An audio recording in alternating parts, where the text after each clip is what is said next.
एक दिन शाम का समय, प्रदोष का दिन, प्रदोष काल, भगवान देवाधिदेव महादेव माँ जगतजननी पार्वती जी के साथ में भ्रमण कर। देखिए, अगर प्रदोष का व्रत नहीं कर सकते, प्रदोष के दिन आप व्रत नहीं कर सकते, मान लो आपसे भूखा नहीं रहा जाए, प्रदोष का व्रत नहीं कर सकते, प्रदोष के दिन आप भूखे नहीं रह सकते, मंदिर भी नहीं जा सकते, दिया भी नहीं लगा सकते, तो शिव महापुराण की कथा कहती है कि प्रदोष के दिन, प्रदोष काल में अपने ही दरवाजे के पास देवाधिदेव महादेव का स्मरण कर लक्ष्मी की वृद्धि के, कार्य सिद्धि के, संपदा को प्राप्त करने के लिए आप अपने ही दरवाजे के पास में एक दीप लगा सकते। कौन से दिन?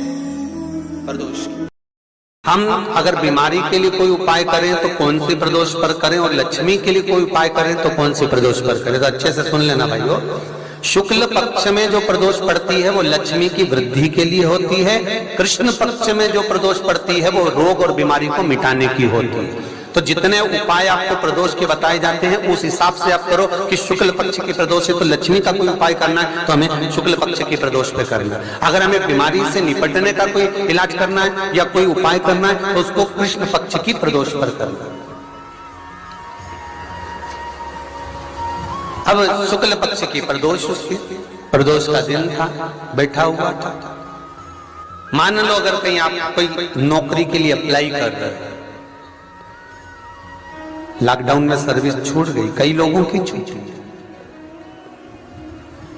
कंपनियां कई बंद भी हो गई, कई कंपनियों से निकाल भी दिया गया, कहीं पत्नी परेशान हो रही है, कहीं पति परेशान हो रहा है, आप कहीं अप्लाई कर रहे हो तो जैसा माता उमा ने प्रदोष काल में, प्रदोष के समय पर, प्रदोष काल के अंतर्गत बेलपत्री का स्मरण किया है, वो बेलपत्र का स्मरण अगर संसार का मनुष्य कर लेता है तो महाराज ब्रह्मवृत्ता पुराण कहती है कि उस जीव का ऐसा कोई कार्य नहीं जो सफल नहीं होता। महाराज मेरा निवेदन रहेगा, किसी एग्जाम में आप बैठ रहे हो, इंटरव्यू के लिए जा रहे हो, किसी कार्य के लिए जा रहे हो, नौकरी नहीं लग रही, सर्विस नहीं लग रही, तो महाराज तांबे के कलश में 11 बेलपत्र को रखा जाए और तांबे के कलश में 11 बेलपत्र रखकर उसमें 11 सफेद पुष्प को डाला जाए, लाल चंदन घिसकर कटोरी में लेकर जाइए। प्रदोष के दिन, शुक्ल पक्ष का जो प्रदोष पड़ जाए उसके दिन शंकर के शिवलिंग पर लाल चंदन लपेटने से पहले शंकर की जो जलाधार, महाराज ये शिवलिंग है,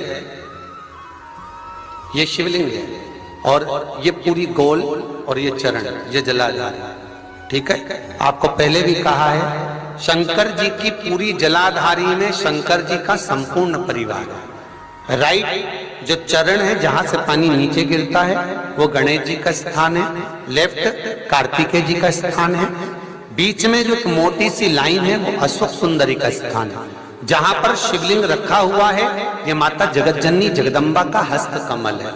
शंकर भगवान को मां अपने हस्त कमल पर रखी हुई है। ऊपर से जो बूंद बूंद पानी जलाधारी से नीचे गिर रहा है ये शंकर भगवान की 5 लड़कियां हैं, जया, विषहरा, सामरीबारी, दोतली और देव। ये ऊपर से बूंद बूंद जल क्रीड़ा शंकर जी के साथ में करती है। शंकर भगवान का संपूर्ण परिवार जलाधारी में विराजमान है। शिव महापुराण कहती है, माता उमा का चरित्र कहता है, कोई एग्जाम में बैठ रहे हो, कोई कंपटीशन एग्जाम में बैठ रहे हो और चाहते हो कि मेरी नौकरी इसमें लगना ही चाहिए तो लाल चंदन का लेपन आपको इस पूरी जलाधारी पर करना है। लाल चंदन का लेपन पूरी जलाधारी पर करना। और महाराज जी जिस कलश में आपने घर से 11 बेलपत्र और 11 सफेद पुष्प जल के अंदर डालकर लाए हो उसको आप चढ़ाएंगे तो इस तरह से चढ़ाएंगे कि उसका भाग हमें दिखे चढ़ते समय। ऐसे नहीं चढ़ाना, उसको चढ़ाते समय इस तरह से चढ़ाएं कि वो जल का भाग हमारी ओर गिरता हुआ महाराज जब आप वो समर्पित कर दें, बेलपत्र पुष्प आदि सभी चीजें, उस चंदन का एक थोड़ा सा भाग पूरी जलाधारी पर हाथ फेर कर अपने दरवाजे पर आते आते उसका स्पर्श कर दें। जिस दरवाजे से आप एग्जाम देने के लिए जाओगे, जिस घर से आप जाओगे, अपने घर के किसी भी दरवाजे पर उसका हाथ लगा दें या कोई स्थान को छू लें। जिसको आप दरवाजे को खोलकर दरवाजे को स्पर्श कर कर या दीवार को छूकर या अलमारी को छूकर, जिसको भी छूकर आप जाओगे उसका स्पर्श कर लेना। फिर आपको कुछ नहीं करना है, उमा और महेश ही सब कुछ करेंगे, जो उनको करना है सब साथ। एक बात बहुत ध्यान लगाना, बारिश का पानी, आकाश से जल, बरसात का जल जब जमीन पर गिरता है तो वो नाली में जाएगा, खड्डे में जाएगा, खड्डे में से नाली में जाएगा, नाली से गटर में जाएगा, गटर से नाले में जाएगा, नाले से नदी में जाएगा, नदी से तालाब सरोवर होता हुआ आखिरी में समुद्र के पास पहुंच जाता है। बारिश का जल गिरा तो वो समुद्र तक पहुंच जाता है।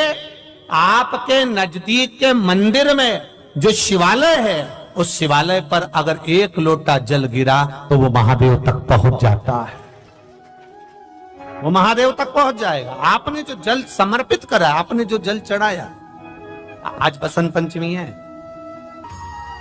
भगवान देवाधिदेव महादेव का आज बसंती पुष्प से सरसों का जो फूल होता है,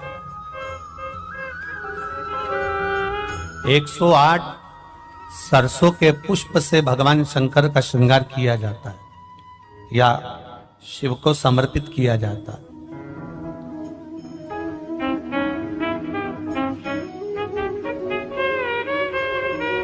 अगर डॉक्टर बोल भी देता है कि ऐसा लग रहा है कि कोई बड़ी बीमारी आने वाली है, शरीर में कोई ऐसा रोग आने वाला है कि ये बहुत बड़ा रहेगा, हम उनको हमेशा कहते आए हैं कि प्रयास करना कि बसंत पंचमी के दिन सरसों के फूल 108 शंकर भगवान को चढ़ जाएं, उसके बाद जांच करवाना प्रारंभ करो, बड़ी बीमारी नहीं आएगी, बाबा उसको टाल ही देगा। उसका नाम महामृत्युंजय है, उसका नाम ही महामृत्युंजय। और हमने पहले भी बैतुल की कथा में कहा था कि सरसों का जो पुष्प होता है, कोई आप कार्य करने के लिए जा रहे हो, कोई ठेकेदारी करने के लिए जा रहे हो, उसमें भी सरसों का पुष्प देवाधिदेव महादेव के लिए बहुत प्रबल होता है, बहुत प्रबल।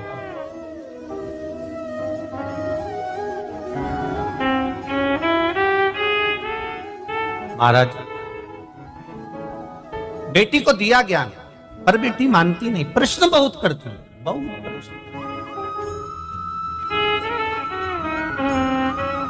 पहले का एक समय था जिस समय पर माता पिता जो कह देते थे बच्चे वो मानते थे। बीच का एक समय ऐसा आया कि माता पिता कहते जरूर है, बच्चा मानता भी है, पर मन में संशय रखता। अभी का जो समय चल रहा है, जैसे टीवी पर वो क्या बोलते हैं उसको, डेविड, क्या बोलते हैं उसको, डेबिट करना है सबको बिठा के टीवी पे, डिबेट है, ऐसे कुछ बोलते हैं ना। आज का समय केवल टीवी पर डिबेट करने का नहीं है, घर में भी रोज का डिबेट चल रहा है, प्रतिदिन का। पिताजी कहते हैं मंदिर जा, बेटा कहता है क्यों जाऊं, बस यही क्रम चालू हो जाता है। बहू कहती है सास को, सास कहती है बहू को, दोनों एक दूसरे की बात नहीं मान रहे, वो इधर पांव खींच रहा है, वो इधर पांव खींच रहा है, अंत उसका सार तत्व तक नहीं पहुंचा, मंजिल मिला क्या?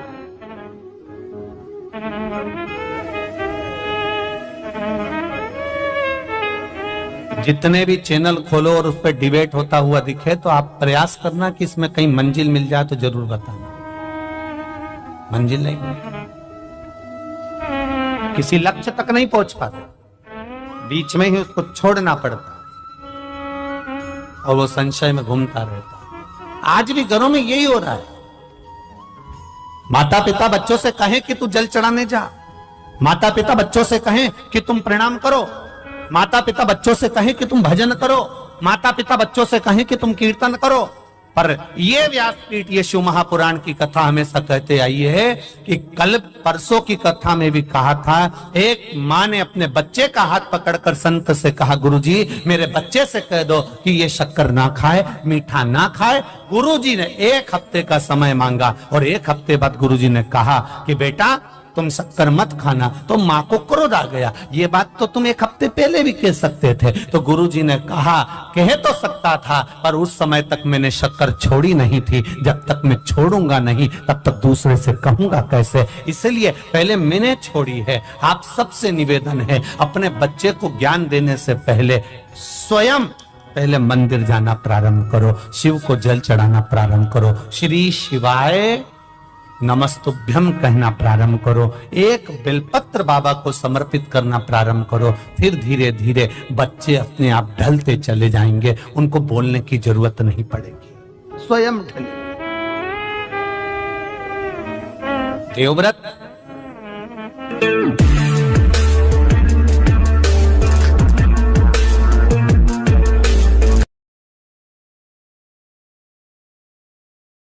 चढ़ाओ शिव को जल। अपने शंकर को चढ़ाए गए जल का छींटा भी बाहर ना आए, धीरे धीरे। हम मंत्र नहीं जानते, हम साधना नहीं जानते, हम कोई विद्या नहीं जानते, हम भगवान को जो जल चढ़ाए उसकी धार धीरे चले तो भगवान भी मंत्र खुद बना लेते हैं। ये मेरा भक्त है, खुद नहीं बोलेगा, जल चढ़ा रहा है, इसका जल बोल, ये खुद नहीं बोले। क्यों बोले?